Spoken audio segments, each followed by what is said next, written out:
sharing a reading experience. I'm reading from a book called Gone, and I'm sharing it with you now. Today, I'll go through February 14th to the 19th. I hope you listen and receive something worthwhile from this. This video might inspire you to read this book.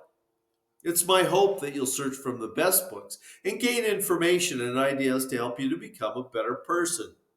The more you read, the better you'll think. And the better you think, the more you'll be able to face life's challenges successfully.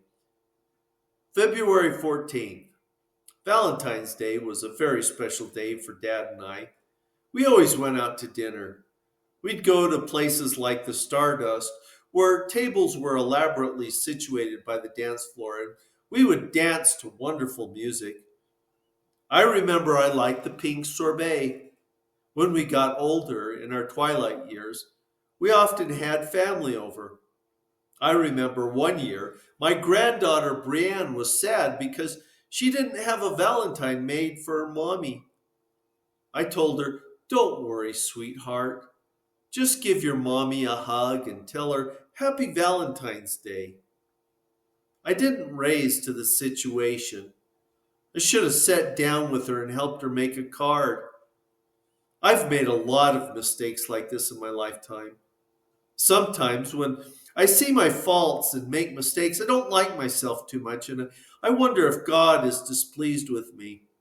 Dear Jesus, help me do better. Help me listen to your little children. February 15th. Dad loved rock hounding and would find all sorts of interesting things. He should have been an archaeologist, but it wasn't meant to be. When he graduated in 1936, Clyde told his father, Charles Gabriel, he wanted to go to college. After all, his grandfather, Henry, taught horticulture at Kansas State Agricultural College and was selected to go to the Fruit Growers Convention in Kansas City. His own father, Charles Gabriel, attended and graduated from Kansas Manhattan College. Now it was Clyde's turn. Henry's mother, Sarah Scholl, sold her husband John's farm, located by Dallas City, Illinois, to cousins, the Forsmans, in 1875. Sarah moved her two daughters to Concordia, Kansas, where they ran a rooming house, now a historical site. Sarah also purchased a farm which is still in the family name. Charles had to tell his son Clyde they were about to lose everything because of the hard times brought on by the Great Depression, so he couldn't afford to send him to college. It was pretty much the same for his other friends as well. They hatched a scheme to work their way around the country as hired hands. They worked various fields in Idaho, Oregon, and California, and then worked their way back to Kansas. In April of 1941, he decided to join up with the Army Air Corps. And since it was still peacetime, he got to choose where he'd be assigned. He settled on Gowan Field near Boise, Idaho. I guess I keep thinking about the path that led Clyde to me.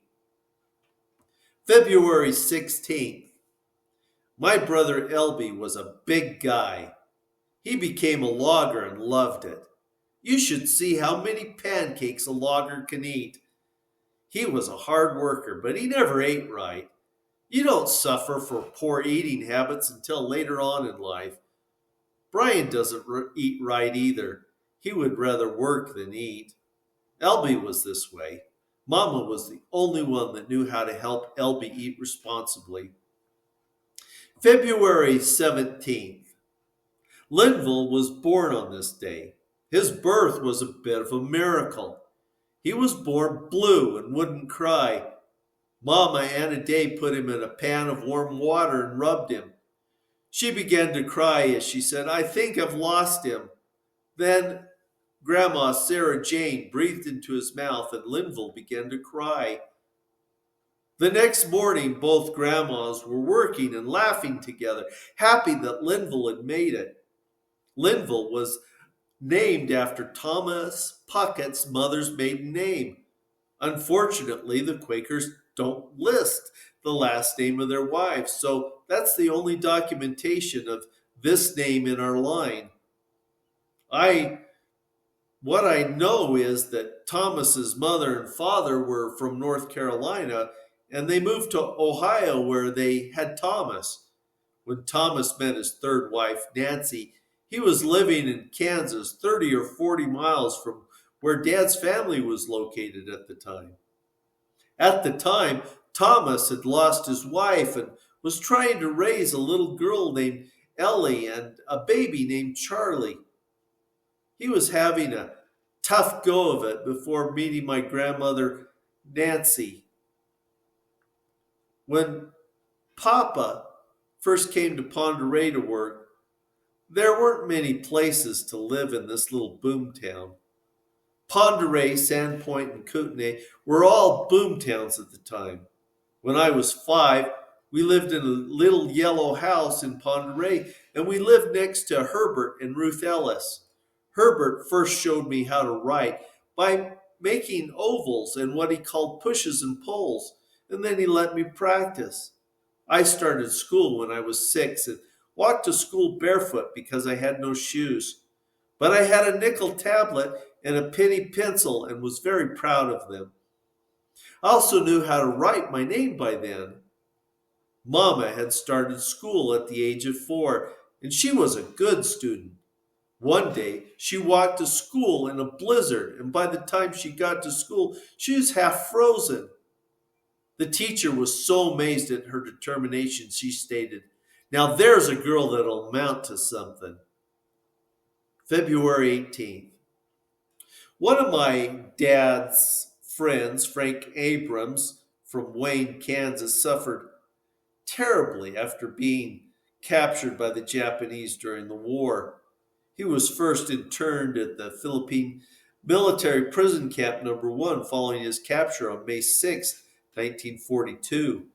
Later, he was transferred to the Philippine Military Prison Camp Number 4 and finally transferred to a camp in Tokyo before the release of more than 500 American prisoners in the Philippines by the American forces. Vera Snap of Belleville, Kansas, was held in the Santo Tomas intern camp in Manila during World War II. She suffered much but was liberated in February of 1945 and returned home to tell the tale. We all suffer and face grief, and we all would like to know why. Perhaps it is so we can all have the opportunity to show love and concern for each other. In 1 Thessalonians 4:18 it says, "Comfort one another."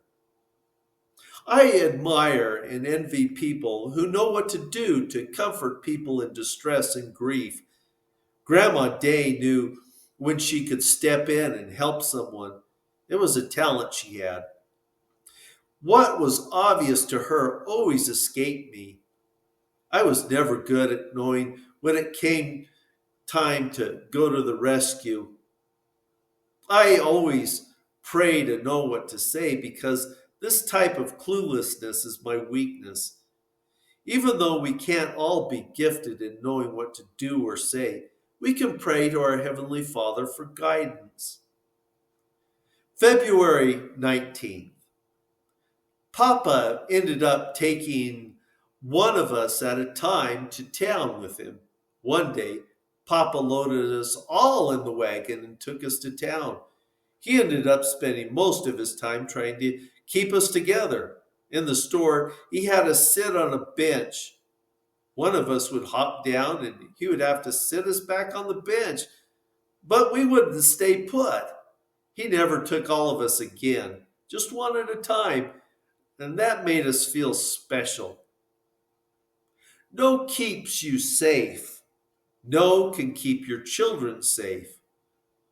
Papa and Mama spent their married life teaching and nurturing their children.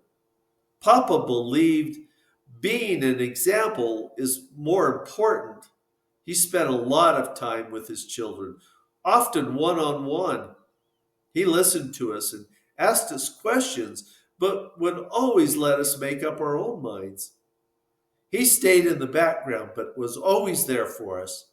Mama, on the other hand, was a constant mother who was dedicated to the health and welfare of us kids.